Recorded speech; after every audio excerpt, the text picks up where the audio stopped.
में बहुत बड़ी खबर हरियाणा से जुड़ी हुई खबर है कि सीएम मनोहर लाल खट्टर करनाल से लोकसभा चुनाव लड़ सकते हैं। थोड़ी देर में बीजेपी विधायक दल की बैठक होने वाली है चंडीगढ़ में, जिसमें मनोहर लाल खट्टर अपने इस्तीफे की पेशकश कर सकते हैं। और ऐसे में बड़ी खबर यह भी है कि दो नाम रेस में सबसे आगे चल रहे हैं। संजय भाटिया, नायब सिंह सैनी, एक पंजाबी है, दूसरा ओबीसी से आते हैं। करनाल और कुरुक्षेत्र से दोनों सांसद हैं और ये रेस में सबसे आगे चल रहे हैं। लेकिन खबर यह भी है कि कोई सरप्राइज फैक्टर भी हो सकता है, यानी इनके अलावा कोई तीसरा नाम भी हो सकता है। लेकिन बड़ी खबर यह है कि करनाल से लोकसभा चुनाव लड़ेंगे मनोहर लाल खट्टर। 10 साल की एक तरह से एंटी इनकम्बेंसी भी होती है, तो शायद ये स्ट्रैटेजी रही हो। बीजेपी इससे पहले भी कई इस तरह के एक्सपेरिमेंट अलग अलग स्टेट्स में कर चुकी है। विधानसभा चुनाव से ठीक 1 साल पहले एक मुख्यमंत्री का इस्तीफा लिया जाता है और फिर दूसरा नाम आगे कर दिया जाता है, यानी दूसरा मुख्यमंत्री बना दिया जाता है। और काफी हद तक ये जो प्रयोग है ये सफल भी रहा है स्टेट्स में। तो अब अगला नंबर क्या हरियाणा का है, क्योंकि खबर यह है कि अब से कुछ देर बाद अपने इस्तीफे का ऐलान कर सकते हैं। चंडीगढ़ में विधायक दल की बैठक बुला ली गई है, 2 ऑब्जर्वर्स नियुक्त कर दिए गए हैं, जिसमें तरुण चुग हैं और अर्जुन मुंडा है, जो चंडीगढ़ पहुंचेंगे और फिर विधायक दल की बैठक में नए नेता का नाम अनाउंस होगा। और यह कहीं ना कहीं स्ट्रैटेजी है, लोकसभा चुनाव चूंकि सर पर हैं, उनको देखते हुए यह स्ट्रैटेजी बनाई गई है। और अब मनोहर लाल खट्टर जो है वो सांसदी लड़ सकते हैं, यानी लोकसभा सांसद के रूप में वो चुनाव लड़ेंगे करनाल से, ऐसा उम्मीद की जा रही है। हमारे साथ हमारे सहयोगी यतेंद्र जुड़ रहे हैं। यतेंद्र, और क्या कुछ अपडेट मिल पाया?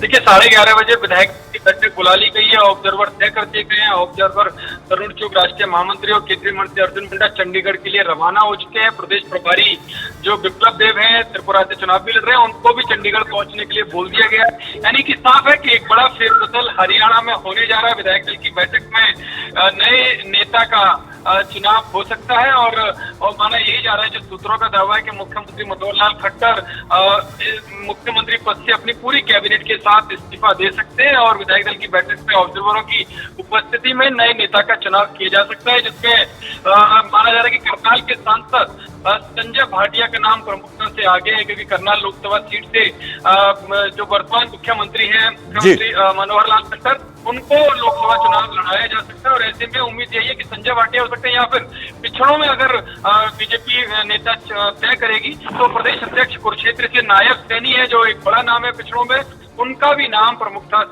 हालांकि गृह मंत्री अनिल विज, जो काफी कद्दावर नेता हरियाणा बीजेपी में माने जाते हैं, उनका भी नाम इस रेस में है। लेकिन माना जा रहा है कि इन दो नामों में से कोई एक नाम पर आज मोहर लग सकती है। बिल्कुल, हमारे साथ सीनियर जर्नलिस्ट राहुल महाजन स्टूडियो में मौजूद है। राहुल, क्या समझे, क्योंकि बाकायदा होमवर्क करती है बीजेपी, ये अचानक से लिया गया डिसीजन है और क्या परफॉर्मेंस से रिलेटेड है? अब चूंकि करनाल से सांसदी का चुनाव लड़ेंगे, हम ये भी जानते हैं कि बेहद करीबी है प्रधानमंत्री नरेंद्र मोदी के, बेहद सरल आदमी है मनोहर लाल खट्टर।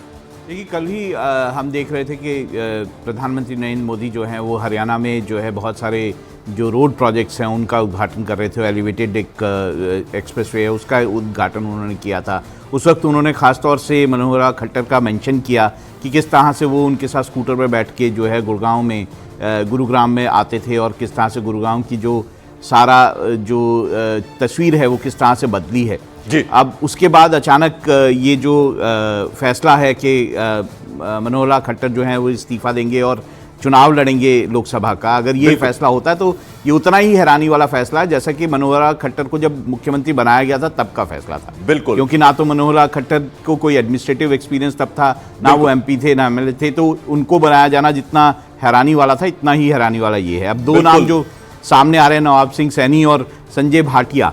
नवाब सिंह सैनी, बड़ी खबर एक और आ रही है, सूत्रों के मुताबिक कल शाम मनोहर लाल की मुलाकात अनिल विज से हुई थी। इस मीटिंग में मनोहर लाल खट्टर को इस्तीफे की बात बताई गई थी। खबर यह भी है कि नए सीएम की रेस में अनिल विज का नाम भी शामिल है। इसके अलावा हरियाणा के सीएम की रेस में संजय भाटिया और नायब सिंह सैनी भी शामिल है। जैसा कि हम आपको बता रहे हैं, तीसरा जो संभावित नाम है, जो प्रोबेबिलिटी है, वो ये है कि गृह मंत्री हैं हरियाणा सरकार में अनिल विज, वो भी हो सकते हैं मुख्यमंत्री। जो बात आप कर रहे थे यतेंद्र, यानी एक तीसरा नाम भी है। और ये जो बैठक हुई थी, ये जो मीटिंग हुई थी, इसमें ये बताया गया था मनोहर लाल खट्टर को कि इस्तीफे की बात जो है वो बताई गई थी उन्हें। देखिए, बिल्कुल हरियाणा कोर ग्रुप की बैठक जब बीजेपी अध्यक्ष जगत नड्डा और गृह मंत्री अमित शाह के साथ हुई थी, तो हरियाणा कोर ग्रुप की बैठक के बाद मुख्यमंत्री मनोहर लाल खट्टर को रोका गया था और उसके बाद दोनों नेताओं ने मुख्यमंत्री के साथ बात की और उनको अपना नेतृत्व का फैसला बताया कि प्रधानमंत्री और जो बीजेपी कोर ग्रुप ने तय किया है वो ये है कि वहां पर पता होना चाहिए। पूरे फीडबैक का उनको हवाला दिया गया और उसके बाद कल प्रधानमंत्री मोदी ने उनकी जब द्वारका एक्सप्रेस वे पर जब उद्घाटन कर रहे थे तब उनकी काफी खुलकर तारीफ की, तो उसी से गैस लगने शुरू हुए कि हरियाणा में फेरबदल हो सकता है और इसी वजह से यही बड़ा कारण रहा कि हरियाणा बिल्कुल। तो जैसा कि यतेंद्र बता रहे 11:30 बजे विधायक दल की बैठक बुलाई गई है चंडीगढ़ में। 2 ऑब्जर्वर्स हैं, अर्जुन मुंडा और तरुण चुग, वो रवाना हो गए चंडीगढ़ के लिए। हरियाणा में बीजेपी और जेजेपी का गठबंधन टूट सकता है। एक और बड़ी खबर सूत्रों के हवाले से खबर है कि जेजेपी के कई विधायक बीजेपी के संपर्क में हैं। दुष्यंत चौटाला की जेजेपी के पास हरियाणा में 10 एमएलएज हैं। दुष्यंत चौटाला की पार्टी जेजेपी के साथ गठबंधन है बीजेपी का। बीजेपी ने इस बार लोकसभा चुनाव अकेले लड़ने का ऐलान कर दिया और अब जो खबर है कि कई जो विधायक हैं जेजेपी के वो टूटकर बीजेपी में शामिल हो सकते हैं। यतेंद्र हमारे साथ। यतेंद्र, इस खबर के बारे में क्या अपडेट? देखिए, बिल्कुल कल दुष्यंत चौटाला की बीजेपी अध्यक्ष जेपी नड्डा से करीब पौने घंटे की बातचीत हुई थी और उसमें दुष्यंत चौटाला ने 2 सीटों पर दावा किया कि उनका सहयोगी दल होने के नाते 2 लोकसभा सीटों पर जेजेपी लड़ना चाहती है, लेकिन जो सूत्रों का दावा है उन सीटों पर कोई भी सहमति नहीं बन पाई, क्योंकि बीजेपी का मानना है कि जिस तरह का फीडबैक है और पिछले चुनाव के रिजल्ट की बात करें तो सभी लोकसभा सीटों पर बीजेपी अपने अकेले दम पर चुनाव लड़ना चाहती है और शायद सूत्र यही दावा कर रहे हैं कि इससे जेजेपी खुश नहीं है और हो सकता है कि गठबंधन तोड़ने का ऐलान जेजेपी के द्वारा कर दे। इस कड़ी को ध्यान में रखते हुए बीजेपी के संपर्क में कई जेजेपी के विधायक है, जिससे बीजेपी में हरियाणा सरकार को कोई खतरा ना हो। तो माना यही जा रहा है कि जेजेपी के जो विधायक है वो जरूरत पड़ने पर जेजेपी का साथ छोड़ सकते हैं और बीजेपी के साथ आ सकते हैं, जिससे सरकार बनी रहेगी। और उससे पहले की कवायद है कि हरियाणा सरकार में एक बड़ा फेरबदल बीजेपी करना चाहती है और उसके बाद अगर गठबंधन टूटता है और जेजेपी के विधायक संपर्क में वो खुलकर बीजेपी के साथ देंगे तो ऐसे में सरकार को कोई खतरा नहीं रहेगा। यतीन, जरा ये बताएं कि ये सब कुछ अचानक तो हुआ नहीं है, इसके लिए बाकायदा होमवर्क किया होगा बीजेपी ने और ये स्ट्रैटेजी बीजेपी की हमेशा रही है, चुनावों से पहले चेहरे बदले जाते हैं। और यहां अब खबर यह भी है कि मनोहर लाल खट्टर को करनाल से एमपी का जो है वो चुनाव लड़ाया जा सकता है। देखिए, बिल्कुल काफी लंबे समय से स्ट्रेटजी थी और जिस तरह का फीडबैक आ रहा था तो बीजेपी सही समय का इंतजार कर रही थी कि सही समय पर वो सही फैसला लेगी। और बीजेपी की जो 3 मूर्ति है, एक तरह से गृह मंत्री अमित शाह, बीजेपी अध्यक्ष जेपी नड्डा, प्रधानमंत्री नरेंद्र मोदी, ये इस तरह के फैसले लेने में माहिर माने जाते हैं, बड़े रणनीतिकार माने जाते हैं। और जब भी इस तरह के फैसले लेते हैं उसका फायदा बीजेपी को रणनीतिक तौर पर, सियासी तौर पर तो होता ही है, लेकिन एक बड़ा मैसेज कार्यकर्ताओं के बीच में और आम जन के बीच में भी जाता है। बीजेपी में किसी का एकाधिकार नहीं है और जो जनता के लिए काम करता है और जो भी पार्टी इसमें फैसला होता है बीजेपी नेतृत्व उसी तरह का फैसला लेता है। क्योंकि बीजेपी कोर ग्रुप की बैठक, जो हरियाणा कोर ग्रुप की बैठक है, वो लगातार बीजेपी नेतृत्व के साथ हो रही थी और कल केंद्रीय चुनाव समिति में हरियाणा के ऊपर चर्चा होनी थी, लेकिन एंड टाइम पर उसको रोक दिया गया, टाल दिया गया।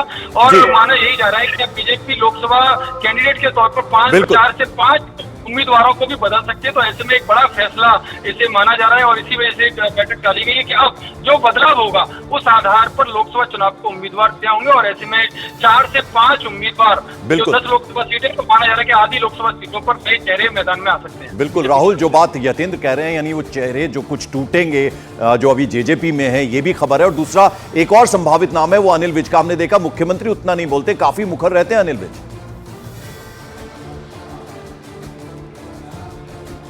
इस संदर्भ में भी देखा जा सकता है, क्योंकि अगर सबसे कमज़ोर, पिछली बार 10 की 10 जो लोकसभा सीटें हैं वो बीजेपी के पास थी, लेकिन बीजेपी सबसे ज़्यादा अगर कमज़ोर उत्तर भारत में कहीं महसूस कर रही थी अपने आप को तो वो हरियाणा था। और ऐसा माना भी जा रहा था कि हरियाणा में बीजेपी को लॉसेज होंगे। और ये भी आप ध्यान रखिए कि जो जेजेपी के साथ उनका गठबंधन था उसमें वो 3 सीटें मांग रहे थे, महेंद्रगढ़, भिवानी और जो है हिसार की सीटें। और वो अगर बीजेपी देती तो और ये संभावना हो जाती कि और कम सीटें मिलेंगी। जैसे कि यतेंद्र भी बता रहे थे आपके कि बहुत सारी वहाँ पर जो बदलाव हैं कैंडिडेट्स का, वो होने की भी संभावना इसीलिए है क्योंकि हरियाणा में इस वक्त जो माहौल है वो शायद बीजेपी के अनुकूल नहीं है।